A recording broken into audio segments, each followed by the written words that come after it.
Hello दोस्तों, नमस्कार। आपका स्वागत है आपके अपने चैनल हिंदी हब ऑफिशियल में। हम दोस्तों कर रहे हैं राम की शक्ति पूजा की प्रश्नोत्तरी। इसके दो भाग हम कर चुके हैं। यदि आपने अभी तक दो भागों की प्रश्नोत्तरी नहीं की है तो जाइएगा उन दो भागों को, पहले 50-50 प्रश्न यानी टोटल 100 प्रश्न हैं, उनको कीजिएगा। और डिस्क्रिप्शन बॉक्स में लिंक दी गई है, कमेंट में भी लिंक दी गई है।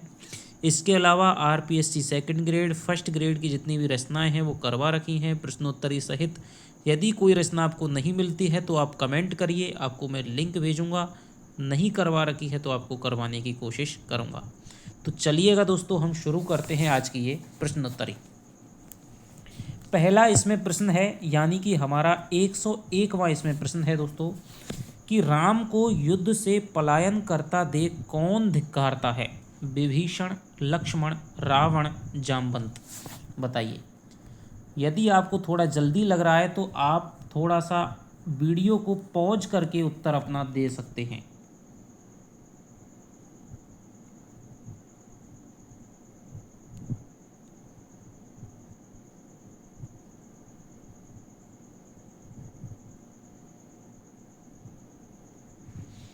तो देखिए, राम को युद्ध से पलायन करता देख कौन धिक्कारता है? तो दोस्तों कौन धिक्कारता है? विभीषण जी हैं, वो धिक्कारते हैं। मैं बना किंतु लंकापति रावण धिक धिक। विभीषण के अनुसार रावण के विषय में असंगत कथन है। अब विभीषण है वो रावण के बारे में क्या कहता है, उसके अनुसार कौन सा कथन है वो यहाँ पर गलत है, वो हमें पहचानना है। पहला ऑप्शन है, रावण धूर्त, दुष्ट और दुराचारी है। रावण ने विभीषण पर चरण प्रहार किया था। अपनी विजय की गाथा सीता जी को सुनाएगा।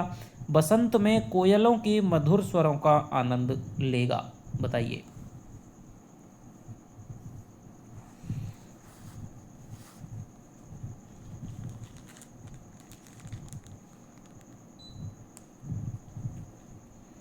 तो देखिए, विभीषण है वो रावण के बारे में, जब राम है थोड़े से निराशा में, हताशा में लगते हैं, तो विभीषण को लगता है कि भाई यदि राम ने युद्ध नहीं लड़ा तो सबसे ज़्यादा नाश है वो मेरा होगा। मैं लंकापति बनने के जो स्वप्न देख रहा हूँ वो मेरी साध पूरी नहीं होगी। तो वो औपचारिकता बस कुछ बातें कहता है कि भाई सीता है वो दुख भोगेगी इस प्रकार की, लेकिन उसका जो अंतर्मन है या उसकी वास्तविकता है वो अपने राजा बनने तक है। तो यहाँ पर क्या है, विभीषण का ये रूप यहाँ राम की शक्ति पूजा में अप्रत्यक्ष रूप से उभर करके आता है। तो विभीषण रावण को भला बुरा कहता है और राम को उकसाता है। वो कहता है कि रावण धूर्त है, दुष्ट है, दुराचारी है। बिल्कुल सही बात है। रावण ने विभीषण पर जिसने हित कहते किया मुझ पर पाद प्रहार, तो ये बात भी बिल्कुल सही है। और अपनी विजय की गाथा सीता जी को सुनाएगा। नहीं दोस्तों, ठीक है, सीता जी को नहीं सुनाएगा, बल्कि किसको सुनाएगा? अपने पार्षदों को सुनाएगा। पार्षदों से घिर करके अपनी विजय गाथा को सुनाएगा।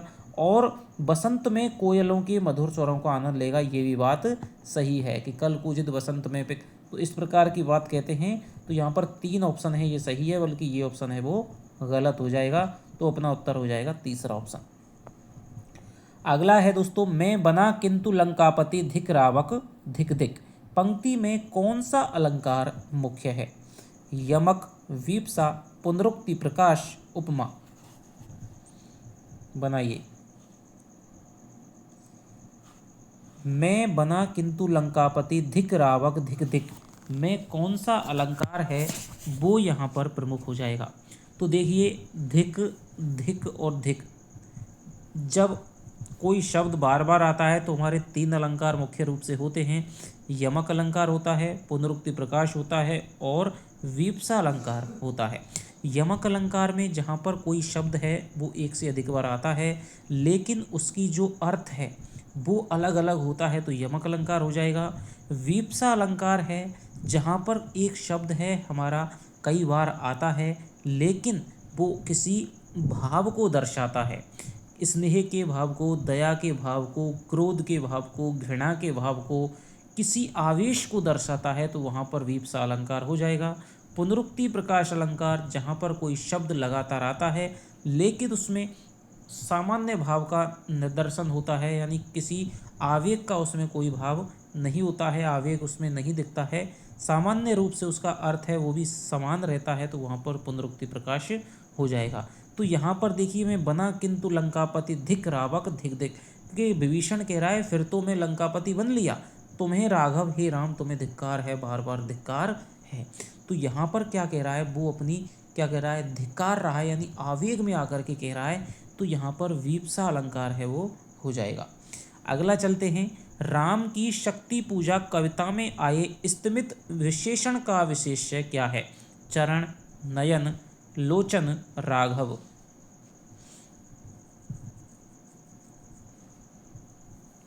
बताइए, राम की शक्ति पूजा कविता में आए स्तिमित विशेषण का विशेष्य क्या है?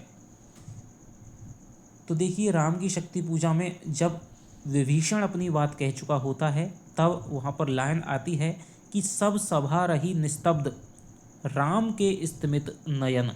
तो यहाँ पर स्तिमित माने होता है दोस्तों क्या, ये क्वेश्चन है वो शायद आएगा आगे, तो मैं आपको तभी बताऊंगा। तो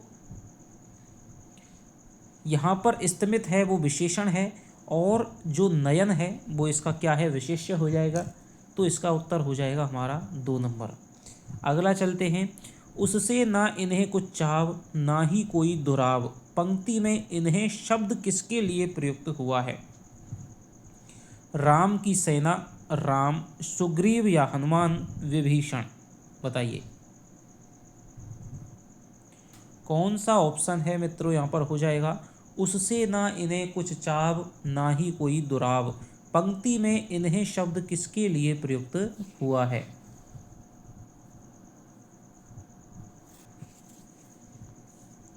तो देखिए, यहाँ पर कुछ पंक्तियों में जो विभीषण की जो असलियत है वो दिखाई गई है कि विभीषण क्या है, बहुत लंबा चौड़ा राम को धिक्कार देते हैं। अब सब सभा रही निस्तब्ध, राम के स्तिमित नयन छोड़ते हुए शीतल प्रकाश देखते विमन, जैसे ओजस्वी शब्दों का था जो प्रभाव, उससे ना इन्हें कुछ चाव ना ही कोई दुराव, ज्यों हो वे शब्द मात्र मैत्री की समनुरक्ति, पर जहाँ गहन भाव के ग्रहण की नहीं थी शक्ति। तो ये राम की मनोदशा का है कि उससे ना इन्हें कुछ चाव और ना ही कोई दुराव। तो इन्हें का जो मतलब हो जाएगा वो हो जाएगा यहाँ पर राम हो जाएगा, कि उन्हें इससे कोई मतलब नहीं है। वो ऐसा लग रहा था कि उन शब्दों में कि वे केवल औपचारिकतावश, मित्रता की औपचारिकतावश वो शब्द हैं वो कहे जा रहे हैं, उनमें क्या है, कोई गहनतर भाव के ग्रहण की शक्ति उनमें नहीं थी। तो ये राम इसका ऑप्शन हो जाएगा। कुछ क्षण तक रहकर मौन सहज निज कोमल स्वर, पंक्ति के अनुसार कौन कोमल स्वर में बोलता है? राम, जामवंत, हनुमान, विभीषण।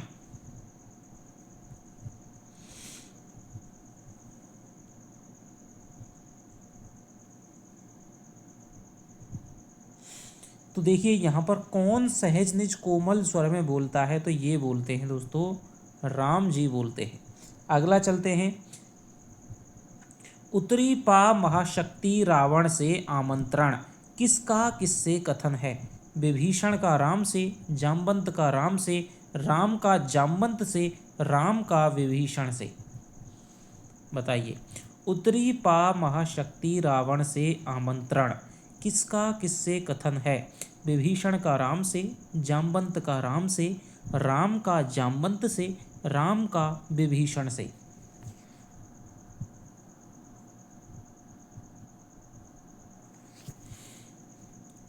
तो यहाँ पर देखिए क्या लाना आती है, कुछ क्षण तक रहकर मौन सहज निज कोमल स्वर, बोले रघुमणि मित्रवर विजय न होगी समर, उत्तरी पा महाशक्ति रावण से आमंत्रण, अन्याय जिधर है उधर शक्ति कहते छल छल, हो गए नैन कुछ बूंद पुनः ढल के त्रग जल। तो जो विभीषण कह चुका उसके पश्चात ही वो कहते हैं कि भाई हमारी विजय नहीं होगी, हे श्रेष्ठ मित्र विभीषण हमारी विजय नहीं होगी, क्योंकि रावण से आमंत्रण पाकर के महाशक्ति उनके पक्ष में उतर आई है। तो ये जो कथन है वो हो जाएगा दोस्तों राम का किससे? विभीषण से ये कथन हो जाएगा। यदि आपको दोस्तों क्लास पसंद आ रही हो तो कमेंट में लिख करके बताएं, कोई भी दिक्कत हो तो कमेंट में लिख के बताएं, आपका बात का जवाब दिया जाएगा। कोई भी यदि आपको कहानी पढ़नी है, किसी भी रचना के प्रश्नोत्तर या आपको चाहिए तो आप कमेंट ज़रूर करें।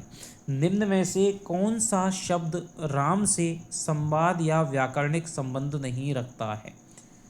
देखिए यहीं पर कोई एक संवाद आता है, यानी यहाँ पर जो राम बोल रहे हैं, तो कौन सा जो शब्द है वो राम के संवाद में नहीं आता है, तो उससे आपको बताना है विमन, निस्तब्ध, स्तिमित, दृग्जल।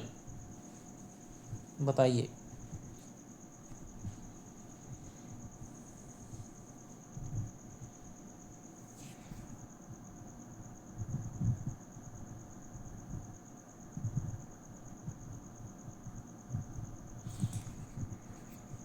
तो यहाँ पर देखिए कौन सा शब्द है, छोड़ते हुए शीतल प्रकाश देखते विमन, माने बेमन से, उदास के भाव से। तो विमन जो शब्द है वो राम से संबंधित है कि छोड़ते हुए शीतल प्रकाश देखते विमन। जैसे ओजस्वी शब्दों का था जो प्रभाव, इससे पहले एक और लाइन आती है कि सभा रही निस्तब्ध राम के स्तिमित नयन। तो निस्तब्ध है दोस्तों वो सभा के चक्कर में है, सभा के लिए है। निस्तब्ध माने बिल्कुल क्या है, अवाक रह गई सभा है वो, बिल्कुल निस्तब्ध है। तो यहाँ पर ये किसके लिए है? सभा के लिए है, सभा में जो मंत्री वगैरह बैठे हैं उनके लिए है। राम के स्तिमित नयन, स्तिमित किसके लिए आ रहा है? राम के लिए आ रहा है। पहले हमने पढ़ रहा था नयन का क्या है, ये विशेषण है। इसके अलावा कुछ बूंद पुनः ढल के दृग्जल, तो यहाँ पर भी ये भी दृग्जल जो संबंध है वो भी इसका संबंध किससे है? राम से है, राम के आंसुओं से ही संबंध है, उनको ही दृग्जल कहा गया है। तो केवल जो निस्तब्ध शब्द है वो सभा के लिए आया है, बाकी तीनों जो शब्द हैं वो हमारे राम के लिए आए हैं। अन्याय जिधर है उधर शक्ति, कहते कहते राम के आंसू आते हैं और गला अवरुद्ध हो जाता है।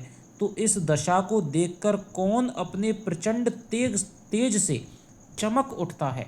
लक्ष्मण, हनुमान, सुग्रीव, अंगद। बताइए कि जो बात कह रहे हैं उसको राम के आंसुओं को देख करके अब की बार इस बात को कह करके राम के आंसू आ जाते हैं, और उन आंसुओं को देख करके कौन अपने प्रचंड तेज से चमक उठता है?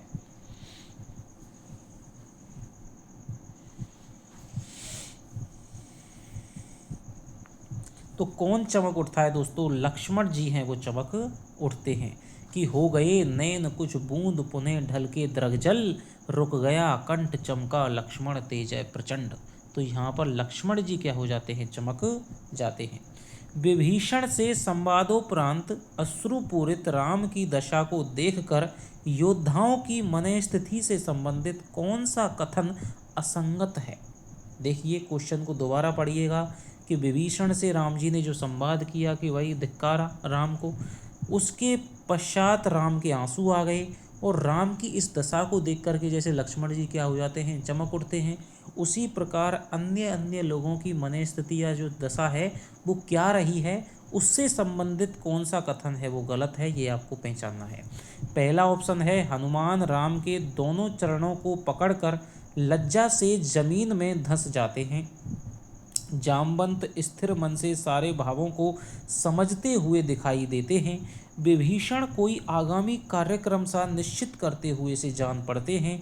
व्याकुल अंगद को ऐसा लगता है कि हृदय में गंभीर घाव हो गया है।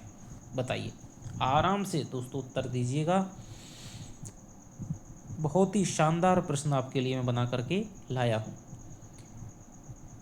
तो यदि 3 क्लास आप देख लेते हैं तो आपको पता चलेगा कि तैयारी है वो हमें किस तरह से करनी चाहिए। एक एक लाइन का निचोड़ है वो आपको इस तरह से कोई भी रचना है पढ़नी चाहिए।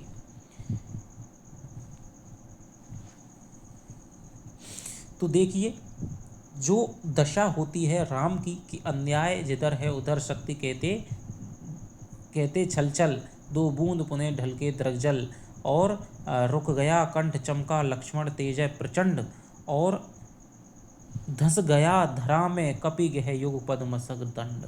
यानी हनुमान जी हैं वो राम के दोनों चरणों को पड़क करके उनका मस्तक है वो लज्जा से जमीन में धंस जाता है। इसके बाद में जामवंत स्थिर जाम्बवान समझते हुए सकल भाव, कि जाम्बवान है वो स्थिर मन से हैं और सारे भावों को समझते हुए दिखाई दे रहे हैं, तो ये भी बात सही है। विभीषण व्याकुल सुग्रीव उर्मे हुआ जो विषम घाव, तो यहाँ पर व्याकुल अंगद नहीं है दोस्तों, कौन हो जाएगा, व्याकुल सुग्रीव उर्मे हुआ जो विषम घाव, विभीषण निश्चित सा करते कार्यक्रम, तो यहाँ पर विभीषण है कोई आगामी कार्यक्रम का निश्चित करते हुए जान पड़ते, ये भी बात सही है। तो तीनों ये बात हैं वो दोस्तों सही हैं, लेकिन यहाँ पर अंगद नहीं है, किसका वर्णन आएगा, सुग्रीव का वर्णन आएगा, कि व्याकुल सुग्रीव हुआ उर्मे जो विषम घाव, ठीक है, तो ये आएगा। तो इसका ऑप्शन हो जाएगा दोस्तों, चौथा ऑप्शन इसका हो जाएगा। निज सहज रूप से संयत हो जानकी प्राण बोले, इस राम के वक्तव्य में कौन सा शब्द समूह है नहीं आया है। देखिए बाद में क्या है, सहज रूप से संयत हो जानकी प्राण बोले, अब यहाँ से क्या है, राम जी अपना कोई वाक्य बोलते हैं, कोई अपना भाषण या जो बात है वो कहते हैं, तो इस राम के वक्तव्य में कौन सा शब्द समूह है नहीं आया है। शक्ति का खेल समर शंकर शंकर, जिसमें निहित पतन घातक संस्कृति अपार, सतशुद्धि बोध सूक्ष्माति सूक्ष्म मन का विवेक, वरो विजय संयत प्राणों से प्राणों पर, बताइए।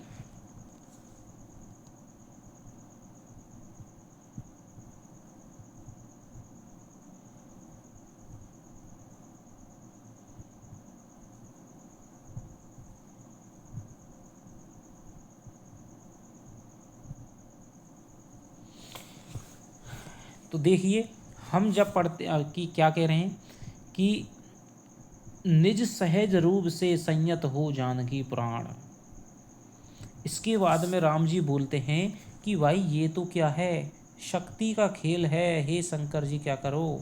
अब मैं ज़्यादा क्वेश्चन आपको व्याख्या नहीं बताऊंगा क्योंकि क्वेश्चन आने वाले हैं। तो ये बात भी राम जी बोलते हैं, जिनमें निहित पतन घातक संस्कृति अपार, ये बात भी राम जी बोलते हैं। शतशुद्धि बोध सूक्ष्माति सूक्ष्म मन का विवेक, ये भी राम जी बोलते हैं। आप कविता को सामने उठा करके देखिएगा प्रश्नोत्तरी के बाद में। और वरो विजय संयत प्राणों से प्राणों पर, ये बात राम जी नहीं बोलते हैं, ये बात आगे जाकर के कौन बोलता है, कि कौन, जाम्बवांत जी हैं वो बोलते हैं, जब वो सुझाव हैं कि तुम वरो विजय संयत प्राणों से प्राणों पर। आगे चलते हैं।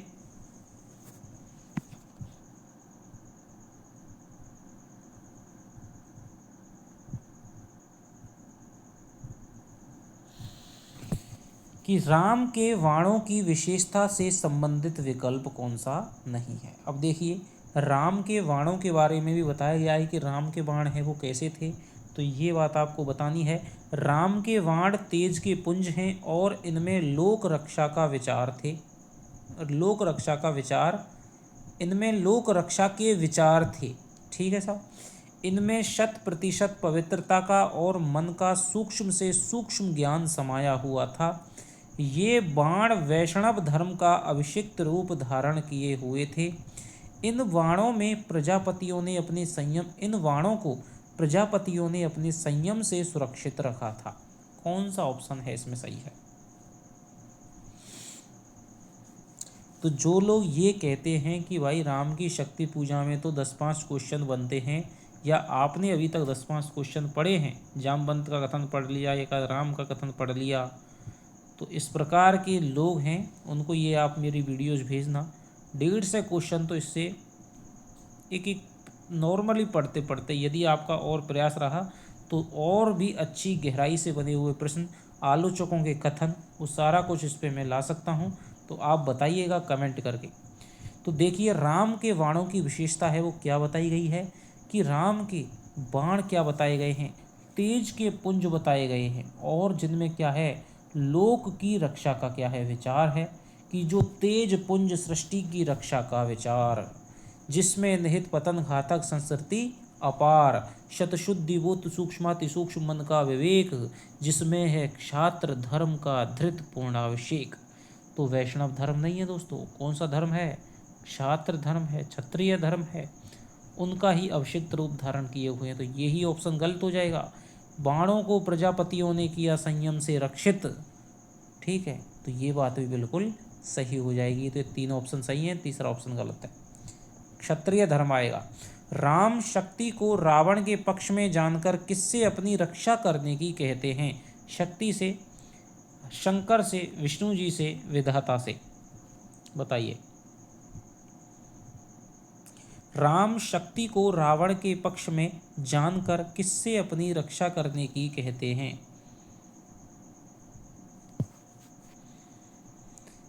तो देखिए क्या कह रहे हैं कि आया ना समझ में यह दैवी विधान, रावण अधर्मरत भी अपना में हुआ अपर, यह रहा शक्ति का खेल समर शंकर शंकर। तो राम किससे मानेंगे दोस्तों? यहाँ पर देखिए शैव और वैष्णव का यहाँ पर समन्वय है कि राम हमेशा क्या है, शिव की वंदना कर रहे हैं, शिव से रक्षा की विचार कर रहे हैं। तो यहाँ पर क्या हो जाएगा, शंकर जी से वो अपनी बात कहते हैं, शंकर जी से कह रहे हैं कि भाई मेरी आप रक्षा करो। आगे चलते हैं। कविता में आए निम्न शब्दों के अर्थ से असंगत विकल्प का चयन कीजिए। कौन से शब्द का अर्थ है वो गलत है? निश्चित माने रात्रि से संबंधित, संस्कृति माने संपूर्ण विश्व या सृष्टि, श्रीहत माने शोभाहीन, अपर माने दूसरा या गैर। बताइए।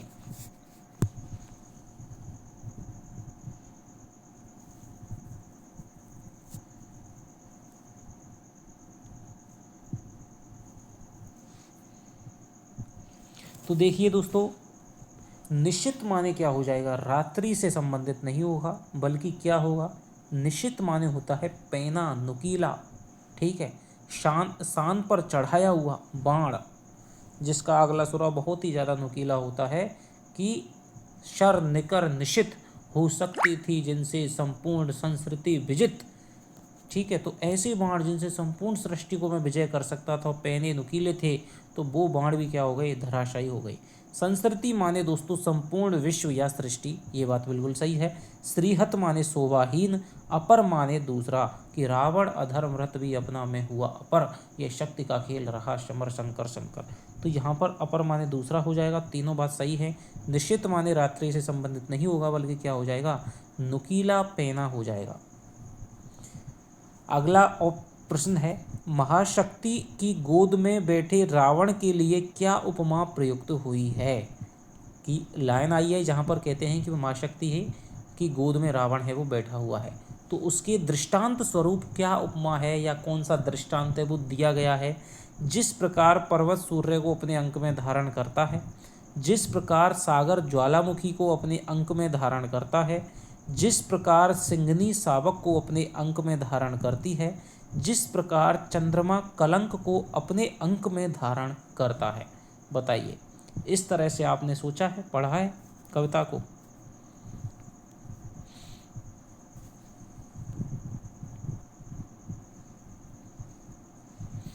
तो देखिए क्या कह रहे हैं कि भाई महाशक्ति की गोद में बैठे हुए रावण के लिए कौन सी उपमा या दृष्टांत है वो प्रयोग किया है। जैसे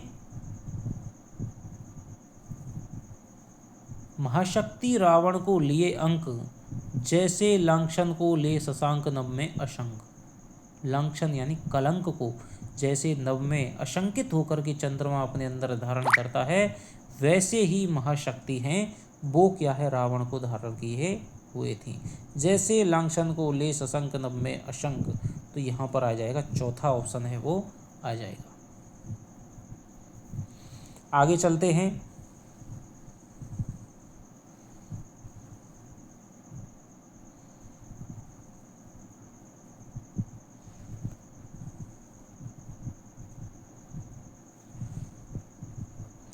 किसने राम के द्वारा मंत्रों से पवित्र किए हुए बाणों को बार बार रोककर नष्ट कर दिया?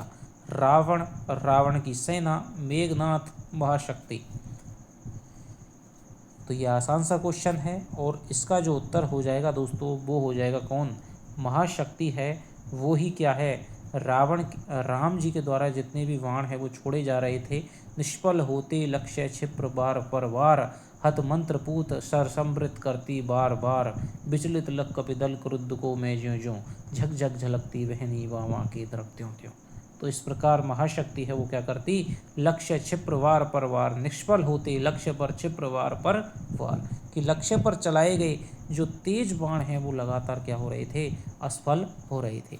कविता में आए भानुकुल भूषण शब्द का सही अर्थ क्या है? सूर्य और आभूषण, दशरथ, मर्यादापूर्ण आचरण, सूर्यवंश के भूषण राम।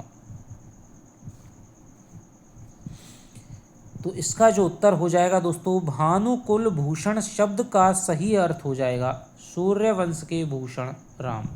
क्या हो जाएगा? सूर्यवंश के भूषण राम है, वो इसका अर्थ हो जाएगा। आगे चलते हैं।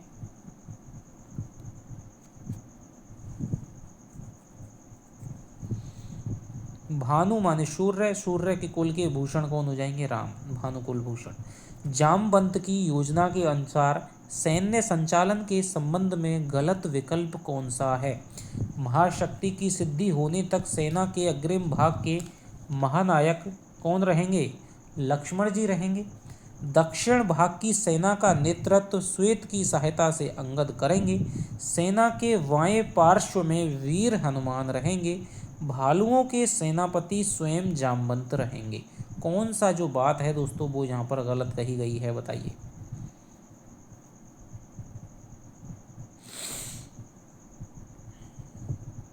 यहाँ से कुछ क्वेश्चन है वो शायद पहले भाग में आ गए हैं। जो जामवंत जी का कथन है कि दृढ़ आराधन से दो उत्तर, तुम वरो विजय संयत प्राणों से प्राणों पर, ठीक है। उसके बाद वो सेना संचालन की स्थिति को बताते हैं। तो उसके बारे में कौन सा जो कथन है वो यहाँ पर गलत है वो आपको छांटना है।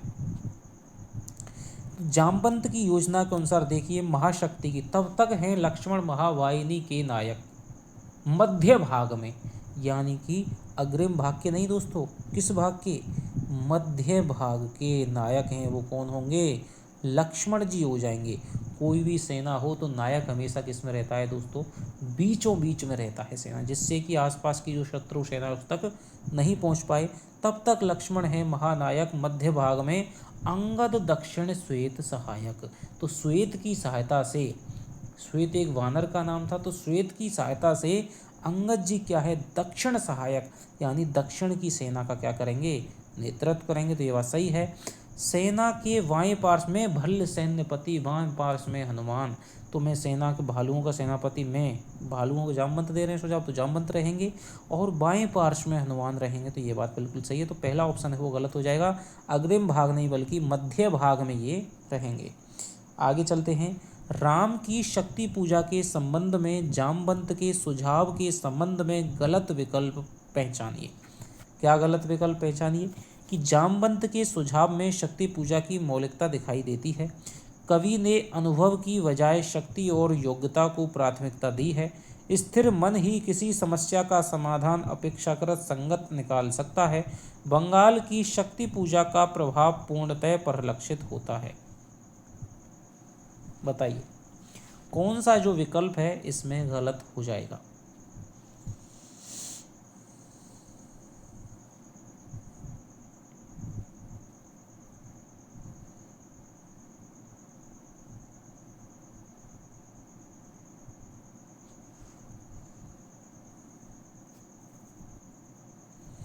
तो देखिए, जामवंत के सुझाव में शक्ति पूजा की मौलिकता दिखाई देती है। बिल्कुल दोस्तों सही बात है कि आप क्या करो, शक्ति की पूजा करो, ठीक है। वहीं से क्या है, शक्ति पूजा की यहाँ पर मौलिकता है वो दिखाई देती है। और राम है वो उसी मौलिकता कौन सा है, मौलिक कल्पना है वो करते हैं, ठीक है। कि आप इस प्रकार क्या करो, आराम से युद्ध से व्रत होकर के आप बिल्कुल शक्ति की पूजा करो।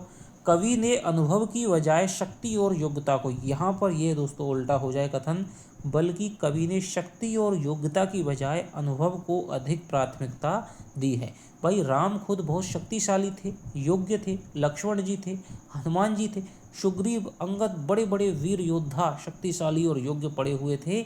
लेकिन उनकी बजाय किससे? जामवंत से यहाँ पर सलाह दिलवाई गई है। जामवंत ही क्या है, स्थिर समझते हुए जो सकल भाव। जब सब व्याकुल हो रहे हैं राम की स्थिति को देख करके, जब जामवंत है वहीं से क्या है शुरुआत हो जाती है कि भाई वो क्या है, स्थिर है, उनका मन इतना चंचल नहीं है, वो विपरीत परिस्थितियों में घबराए नहीं है। और इसी वजह से स्थिर मन ही किसी समस्या का समाधान अपेक्षाकृत संगत निकाल सकता है। ये बात भी सही हो जाती है। बंगाल की शक्ति पूजा का प्रभाव पूर्णतः परिलक्षित होता है, या बंगाल की ये कह सकते हैं कि इस प्रकार से ही बंगाल कब तक, ये तो है ही है पूजा का प्रभाव है, क्योंकि वहाँ पर शक्ति की जो पूजा है दुर्गा रूप में 10 भुजाओं वाली जो दुर्गा है, सिंह पर सवार है, महिषासुर मर्दिनी है, उसी रूप में बंगाल में शक्ति पूजा है वो की जाती है, तो उसका जो प्रभाव है पूर्णतः परिलक्षित होता है। तो इसका जो उत्तर हो जाएगा, शक्ति और योग्यता की बजाय अनुभव को अधिक प्राथमिकता दी है। खिल गई सभा उत्तम निश्चय भल्लनाथ, कह दिया वृद्ध को मान राम ने झुका माथ। कि वृद्ध को क्या है, माथ अपना झुका करके राम ने उनका मान सम्मान दे दिया, कर दिया। तो यहाँ पर ये ऑप्शन है वो गलत हो जाएगा। आगे चलते हैं। कुछ समय अनंतर इंदिवर निंदित, पंक्ति के इंदिवर शब्द का अर्थ क्या है?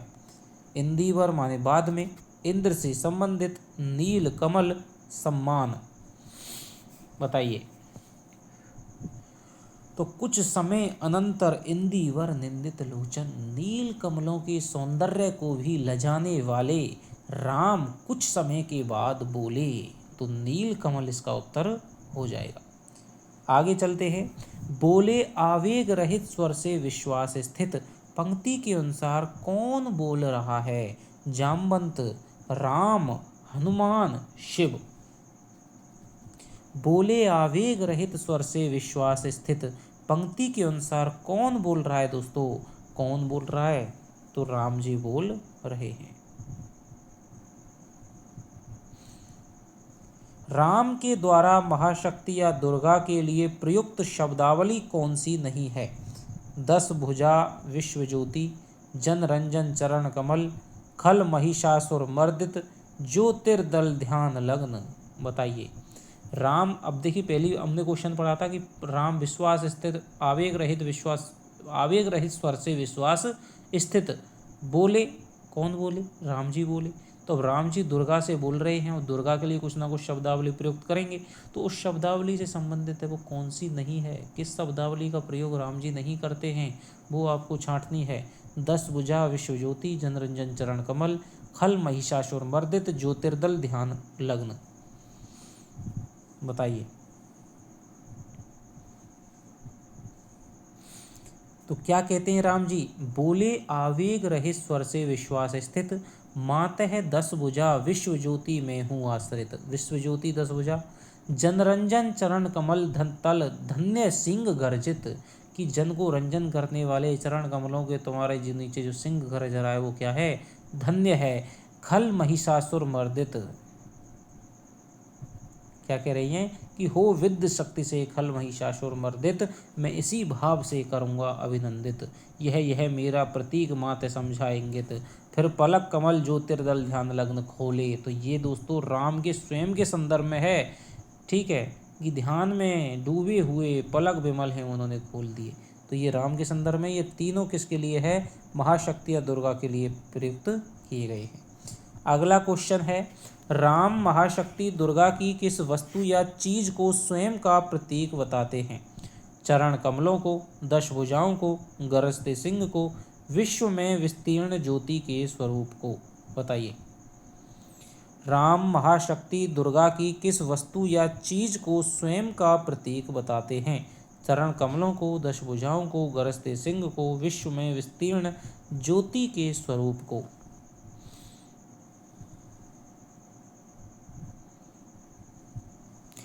तो देखिए राम जी कहते हैं कि यह मेरा प्रतीक माते समझा इंगित, मैं सिंह इसी भाव से करूँगा अभिनंदित। तो अब स्वयं को क्या कहते हैं कि ये तुम्हारा सिंह है, ये मेरा ही प्रतीक है और मैं इसी भाव से तुम्हारी क्या करूँगा?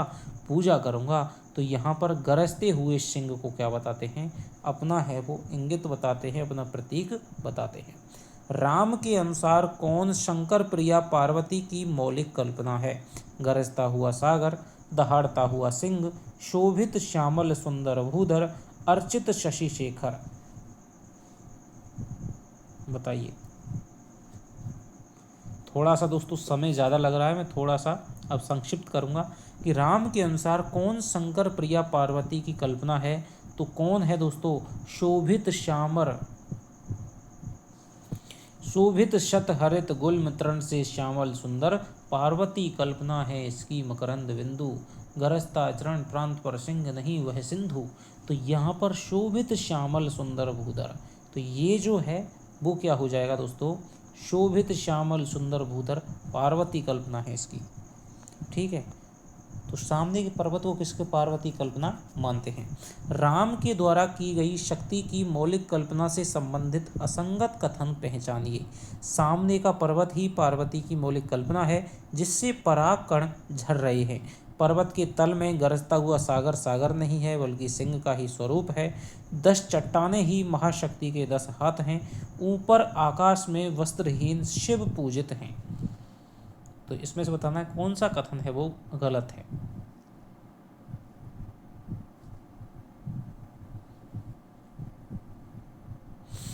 तो इसमें से जो कथन गलत हो जाएगा दोस्तों वो हो जाएगा, देखिए, पार्वती कल्पना है इसकी मकरंद बिंदु, गरजता चरण प्रांत पर सिंह नहीं वह सिंधु।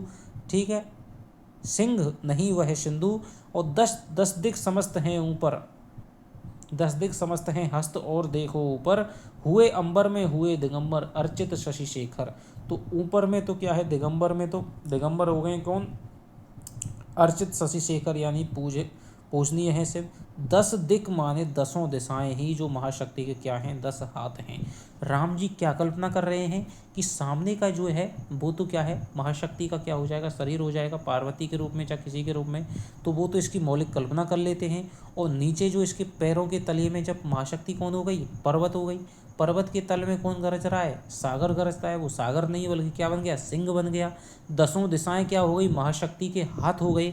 और जो ऊपर में आकाश में क्या है, बादल वगैरह हैं, तो वो बादलों में क्या है, शिव की प्रतिमा उन्होंने मान ली है। तो वस्त्रहीन शिव हैं वो वहाँ पर पूजित हैं।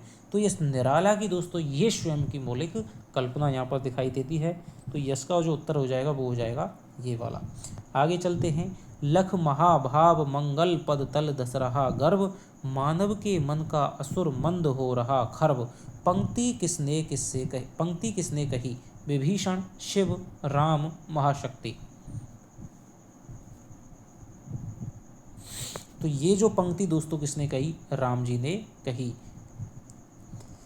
राम कविता में किसके हृदय को प्रियतर स्वर से सींचते दिखाए गए हैं, लक्ष्मण के, विभीषण के, हनुमान के, समस्त सेना के। बताइए।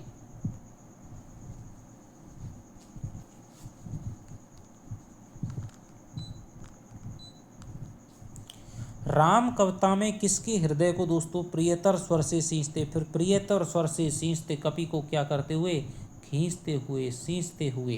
तो यहाँ पर हनुमान जी को प्रियतर स्वर से क्या कर रहे हैं, सींच रहे हैं। मधुर वाणी से या प्रियतर से, प्रियतर वाणी से उनको बुला रहे हैं। राम के अनुसार पूजा के लिए कम से कम कितने नील कमलों की आवश्यकता थी, 51, 101, 108, 1008। बताइए। राम के अनुसार पूजा के लिए कितने नील कमलों की आवश्यकता थी, तो दोस्तों 108 नील कमल हमें चाहिए कम से कम, और अधिकों और अधिक सुंदर। राम के लिए नील कमल लेने कौन जाता है, हनुमान, सुग्रीव, लक्ष्मण, अंगद। आसान सा क्वेश्चन है। तो इसका जो उत्तर हो जाएगा दोस्तों, नील कमल लेने के लिए जाते हैं कौन, हनुमान जी जाएंगे। प्रभु पद रज धर सिर हर्ष भर चले हनुमान। तो नील कमल कहाँ से लाने की बात की गई है, कैलाश पर्वत से, देवी दह सरोवर से, पंपा सरोवर से, जम्बू द्वीप से।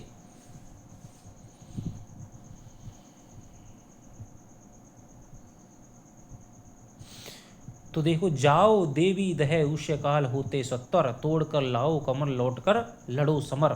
तो कौन कह रहा है भैया, राम जी कह रहे हैं। किससे कह रहे हैं, हनुमान जी से कह रहे हैं कि देवी दह सरोवर आप चले जाओ और क्या करो, वहाँ से कमल ले आओ और लौट करके फिर अपना युद्ध लड़ो। हनुमान जी किससे रास्ता, दूरी और स्थान पूछते हैं, राम से, लक्ष्मण से, विभीषण से, जामवंत से। भाई देवी दह सरोवर जाना है और हनुमान जी को रास्ता नहीं पता है तो किससे पूछेंगे। यहाँ पर भी फिर एक बार दोस्तों अनुभव की बात आती है, और किससे पूछते हैं, जामवंत जी से, कि अवगत हो जामवंत से पथ दूरत स्थान, प्रभु रज पद धर सिर हर्ष भर चले हनुमान। तो जामवंत से क्या है पूछते हैं। आगे चलते हैं। निशी हुई विगत नभ के ललाट पर प्रथम किरण के बाद राम की दशा के संबंध में कौन सा कथन गलत है। आज राम के हाथों में धनुष और कंधे पर तरकश का अभाव है। रण के अपार, ये दोस्तों अपार है, अपार, रण के अपार कोलाहल से बिल्कुल दूर साधना में लगे हुए हैं। आज राम के सर पर घना जटा मुकुट भी सुशोभित नहीं है। युद्ध के प्रति राम का मन उत्साहित नहीं हो रहा है। कौन सा है बताओ।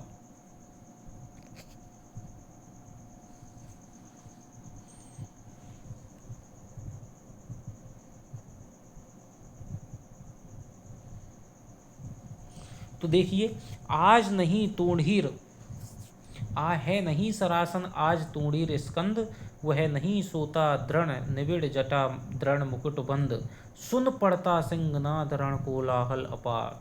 तो रण के अपार कोलाहल से बिल्कुल दूर साधना में नहीं लगे हुए हैं, बल्कि उन्हें तो रण का अपार जो कोलाहल है वो सुनाई दे रहा है, फिर भी जो राम का मन है वो उत्साहित नहीं हो रहा है।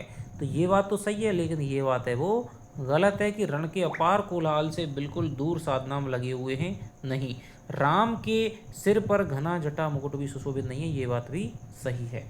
आगे चलते हैं। तो कौन सा उत्तर हो जाएगा दोस्तों, ये वाला उत्तर हो जाएगा। आगे है, कौन से दिन राम का मन महाशक्ति के चरणों में स्थिर हो जाता है। पहले दिन, दूसरे दिन, तीसरे दिन, चौथे दिन।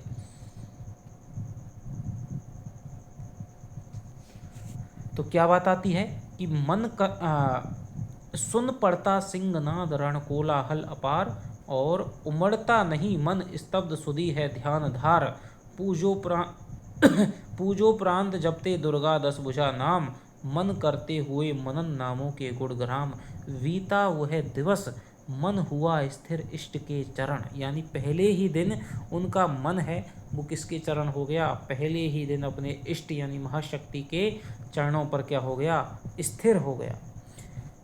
क्रम क्रम से हुए राघव के खाली स्थान दिवस, उपयुक्त विकल्प से रिक्त स्थान की पूर्ति कीजिए। पंच, षष्ठ, त्रीणी, चतुर।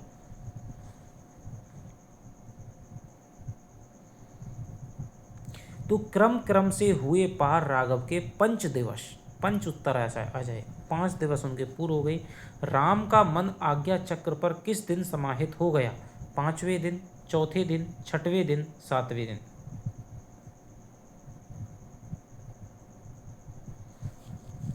तो क्या कहती है, चढ़ षष्ठ दिवस आज्ञा पर हुआ समाहित मन, प्रति जब से खिचखिच होने लगा महाकर्षण। तो क्या है, 6वें दिन यहाँ पर आज्ञा पर उनका मन है वो समाहित हो जाता है।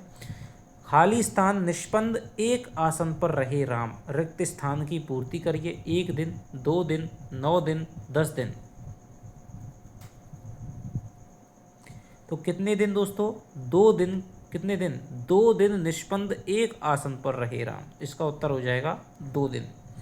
संचित त्रिकुटी पर ध्यान द्विदल देवी पद पर, पंक्ति में आए त्रिकुटी शब्द का अर्थ क्या है। त्रिकूट पर्वत, त्रिकूट राक्षस, 3 तरह का, बाहों के मध्य का स्थान। बताइए, इसका उत्तर बताइए आप। त्रिकुटी शब्द का अर्थ क्या है। तो त्रिकुटी दोस्तों क्या होता है, हमारे बाहों के मध्य में, जहाँ पर इड़ा, पिंगला, सुषुम्ना तीनों नाड़ियों का जो संगम है, प्रयाग की तरह तीनों नाड़ियाँ जहाँ पर मिलती हैं, संगम कहलाता है। तो उस स्थान को, ये जो बाहों हैं उनके मध्य में, आज्ञा चक्र जिसे कहते हैं, बाहों के मध्य का स्थान है वो त्रिकुटी कहलाता है, आज्ञा चक्र कह लीजिए, या तीनों नाड़ियाँ जो इड़ा, पिंगला, सुषुम्ना 3 शरीर की मुख्य नाड़ियाँ वो जहाँ पर मिलती हैं, वो स्थान है त्रिकुटी के नाम से जाना जाता है। 8वां दिवस मन ध्यान युक्त चढ़ता ऊपर, पंक्ति के संदर्भ में 8वें दिन की साधना की उपयुक्त व्याख्या नहीं है। 8वां दिवस मन ध्यान युक्त चढ़ता ऊपर की 8वें दिवस साधना है वो पहुंच गई है, और राम का मन है वो साधना में बिल्कुल लगा हुआ है। उस समय क्या घटित होता है, उससे संबंधित कौन सी बात है वो गलत है। 8वें दिन राम का मन ब्रह्मा, हरि, शंकर के स्तर को भी पार कर गया। राम ने समस्त देवों, दानवों, मनुष्यों के मन पर अधिकार प्राप्त कर लिया। इस दिवस को साधना से जीवन के सारे संचित कर्म नष्ट हो गए। राम का मन सहस्रार दुर्ग को भी पार करने के लिए उद्यत हो गया। बताइए कौन सा जो विकल्प है वो गलत हो जाएगा।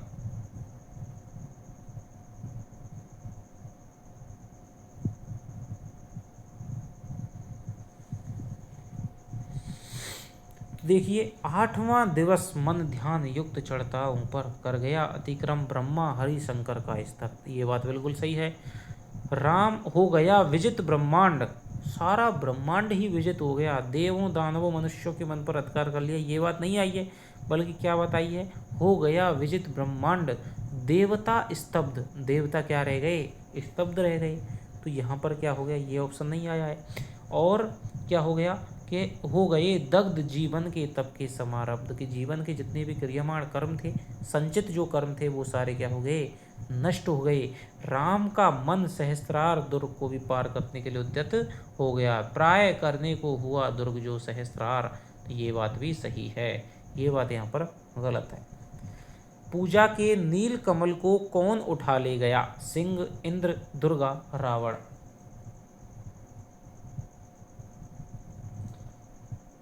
पूजा के नील कमल को कौन उठा ले गया। तो पूजा के नील कमल को कौन ले गया दोस्तों उठा करके, कौन ले गई, दुर्गा ले गई। दुर्ग पहुंचा विद्युत गति, यहाँ पर किसकी बात की जा रही है, हनुमान जी की, राम की, राम के मन की, राम के अवचेतन मन की। तो यहाँ पर कौन पहुंचा दोस्तों, दुर्ग पहुंचा विद्युत गति हत चेतन। कौन पहुंचा, दुर्ग पहुंचा विद्युत गति हत चेतन। कि जब राम के नील कमल को दुर्गा उठा करके ले जाती हैं और राम जी कहते हैं कि भाई ध्यान की भूमि से उतरे खोले पलक विमल, देखा वह रिक्त स्थान यह जब का पूर्ण समय, आसन छोड़ना असद्धि भर गए नयन द्वय, धिक जीवन जो पाता ही आया विरोध, धिक साधन जिसके लिए सदा ही किया शोध, धिक जानकी हाय उद्धार प्रिया का हो न सका, वह एक और मन रहा राम का जो न थका, जो नहीं जानता दैन्य नहीं जानता विनय, कर गया भेद भय प्राप्त कर मायावरण प्राप्त कर जय, और बुद्धि के दुर्ग पहुंचा विद्युत गति हत चेतन, राम की जगी स्मृति सजग हुए भाव प्रमन। तो यानी जो अवचेतन मन है, जो कभी भी हार मानना नहीं जानता था राम का, तो वो अवचेतन मन ही क्या पहुंच गया, बुद्धि के द्वार पर पहुंच गया, यानी उसने तुरंत ही क्या कर लिया, निर्णय ले लिया। तो राम के अवचेतन मन की बात यहाँ पर की जा रही है। कहती थी माता मुझे सदा, खाली स्थान रिक्त स्थान की पूर्ति कीजिए, कमल नयन राजीव नयन जलज नयन पंकज नयन। कहती थी माता मुझे सदा, क्या कहती थी भैया, राजीव नयन कहती थी। राजीव माने भी कमल होता है, लेकिन इस प्रकार का क्वेश्चन आपसे आ सकता है, राजीव नयन कहती थी। दो नील कमल हैं शेष अभी है पुरश्चरण। पुरश्चरण शब्द का अर्थ क्या है, पूजा हुआ, पुनः पुनः जप, पवित्र चरण, क्या होता है बताइए।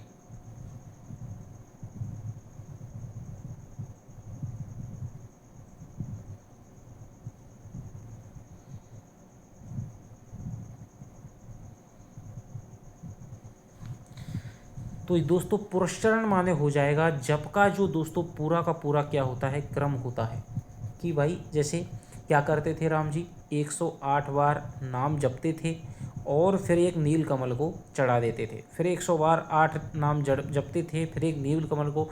तो एक जो पुरस्चरण है, ये जो एक प्रक्रिया है उसको क्या कहेंगे, पुरस्चरण कहेंगे। जप के संदर्भ में ये क्या आएगा, सबसे बढ़िया आएगा। तो इसका अर्थ हो जाएगा जप का एक पूरी जो प्रोसेस है, पूरी जो प्रक्रिया है एक जप की, वो हो जाएगी पुरस्चरण। राम की शक्ति पूजा में आया ब्रह्मशर क्या है, एक सरोवर है, एक मुनि का नाम है, ब्रह्मा के दूत का नाम है, राम के बाण का नाम है, बताइए। तो राम की शक्ति पूजा में जो ब्रह्मशर आया है वो क्या है, वो है दोस्तों राम के बाण का नाम है। कि देखा तूने ब्रह्मसर रहा झलक, ठीक है, ले लिया हस्त लक लक करता हुआ है महाफलक। निम्न में से सही कथन पहचानिए। अब राम जी ने हाथों में बाण ले लिया है, तो उनकी दशा है वो क्या है, उससे संबंधित देखिए क्वेश्चन बनाया है कि राम के बाएं हाथ में बाण है, दाएं हाथ से बाईं आंख को पकड़ रखा है। राम के बाएं हाथ में बाण है और दाएं हाथ से दाईं आंख को पकड़ रखा है। राम के दाएं हाथ में बाण है और बाएं हाथ से दाईं आंख को पकड़ रखा है। राम के दाएं हाथ में बाण है और बाएं हाथ से बाईं आंख को पकड़ रखा है। को वीडियो को पॉज कर लीजिए, तब ये आपको उत्तर है वो समझ में आएगा कि क्या इसका उत्तर आपको देना है। थोड़ी सी एक जैसी भाषा है, तो आप आराम से इसको पॉज करके उत्तर दीजिएगा।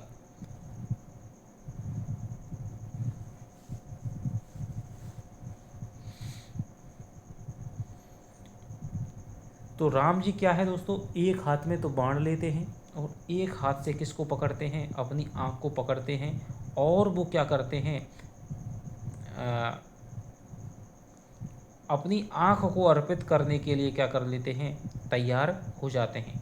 तो ले ले अस्त्र वाम कर दक्षिण कर दक्षिण लोचन, कि ले अस्त्र वाम कर, कि राम ने जो अस्त्र है यानी बाण है वो तो किस में, वाम यानी बाएं हाथ में, तो बाएं हाथ में तो बाण है। ले अस्त्र वाम कर दक्षिण लोचन, दाएं हाथ से दाईं आंख को पकड़ रखा है। दक्षिण कर दक्षिण लोचन, दक्षिण लोचन यानी दाईं आंख और दक्षिण कर यानी दायां दायां हाथ, कि दाएं हाथ से दाईं आंख को पकड़ रखा है कि इसको निकालूंगा, और बाएं हाथ से किस क्या ले रखा है, बाण ले रखा है। तो ये जो ऑप्शन है दोस्तों वो सही हो जाएगा। आगे चलते हैं। साधु साधु के बाद आए शब्दों का सही क्रम पहचानिए। साधक धर्म धन धन्य धीर, साधक धीर धर्म धन धन्य, साधक धन्य धर्म धन धीर, धीर धर्म धन धन्य साधक। देखिए ये आपको पहचाना है। ये आप जानते तो हैं किसने कहा, महाशक्ति ने ये बात कही थी, लेकिन इन शब्दों का क्रम क्या है ये आप बताइए।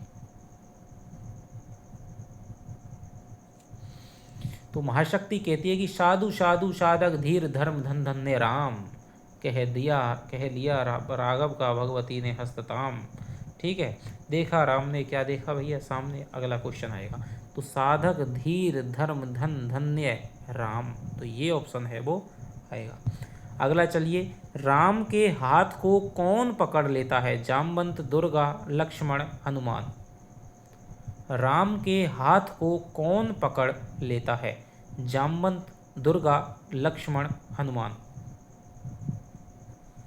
कौन पकड़ लेता है भैया राम के हाथ को, तो राम के हाथ को कौन पकड़ लेता है, दुर्गा जी पकड़ लेती हैं।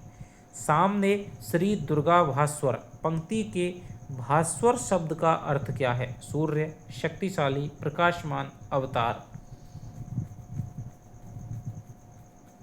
तो भास्वर शब्द का अर्थ हो जाएगा दोस्तों प्रकाशमान, उज्ज्वल, ज्योति स्वरूपा, जो भी है। अगला है देवी दुर्गा के रूप वर्णन से संबंधित असंगत विकल्प पहचानिए। दुर्गा का बायां चरण सिंह पर तथा दायां चरण महिषासुर के कंधे पर था।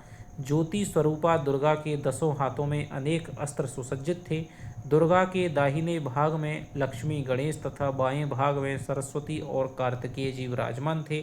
दुर्गा के मुख पर विश्व की शोभा को लज्जित करने वाली मंद मुस्कान थी। बताइए, आराम से आप वीडियो को पॉज करके आप बता सकते हैं। तो देखिए राम जी क्या कहते हैं कि देखा राम ने सामने श्री दुर्गा भास्वर, वाम पद असुर स्कंद पर, कि यानी बायां पैर है वो तो किस पर, असुर के कंधे पर, महिषासुर के कंधे पर। दाएं चरण किस पर भैया, दक्षिण किस पर रहा, हरि पर। दक्षिण किस पर है भैया, दक्षिण है हरि माने सिंह पर है, तो दक्षिण हरि पर यानी कि इस पर सिंह पर है।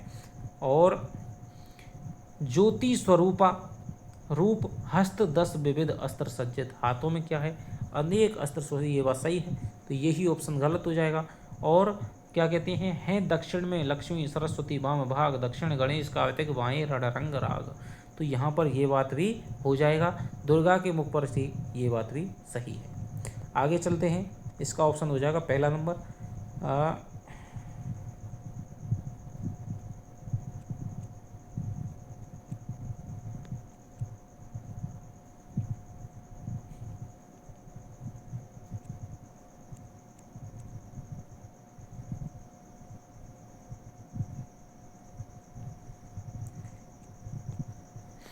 कविता में रण रंग राग किसे कहा गया है? हनुमान को, कार्तिकेय को, अंगद को, लक्ष्मण को?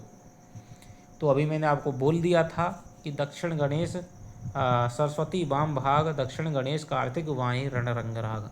तो रण रंग राग यानी युद्ध प्रिय किसको कहा गया है? कार्तिकेय जी को कहा गया है।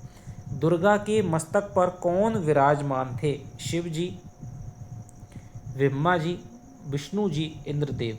कौन विराजमान थे? तो हैं दक्षिण में लक्ष्मी सरस्वती वाम भाग, दक्षिण गणेश कार्तिक वाएं रणरंग राग। मस्तक पर शंकर पद पद्मों से श्रद्धा पर, श्री राघव हुए प्रणत वंदन मंद स्वर बंदन का। तो मस्तक पर शंकर, मस्तक पर कौन विराजमान थे? शिव जी विराजमान थे। तो ये दोस्तों हमारे राम की शक्ति पूजा के 150 प्रश्नों की प्रश्नोत्तरी आपको मैंने करवा दी है। एक एक लाइन को खोल करके, एक एक संवाद को खोल करके, कुछ संवाद पहले आ गए हैं 10-15 प्रश्न, ठीक है, वो आपके पहले पार्ट में मैंने रख लिए थे। इसके अलावा और भी यदि आप भाव से, शिल्प से, आलोचकों के कथन से और भी गहराई से यदि वीडियो चाहते हैं तो आप कमेंट करिएगा। जितनी ज़्यादा कमेंट आएंगी इससे संबंधित मैं आपको अगली वीडियो जल्द से जल्द लाने की कोशिश करूँगा। लेकिन मैं एक बात आपको बताता हूँ, यदि आपने मेरे साथ में कविता पढ़ रखी है तो आपको 150 प्रश्नों में से ही आपको प्रश्न मिल जाएगा। यदि इनसे भी यदि कोई अलग क्वेश्चन आया तो आपको देने में बिल्कुल भी दिक्कत नहीं आएगी। यदि आपने अच्छी तरह से भाव है वो समझ रखा है, मुझे लगता नहीं कि इनसे भी कोई अलग है वो, क्योंकि पूरी कविता है, हमने कई कई बार पूरी तरह से कविता हमने रट ली है। और आप एक बार कविता को पढ़िएगा, प्रश्नोत्तरी करिए, आपका निश्चित रूप से जाएगा सही। तो चलिए आपसे मिलता हूँ अगली वीडियो में, तब तक के लिए दोस्तों बाय बाय, जय हिंद, जय भारत।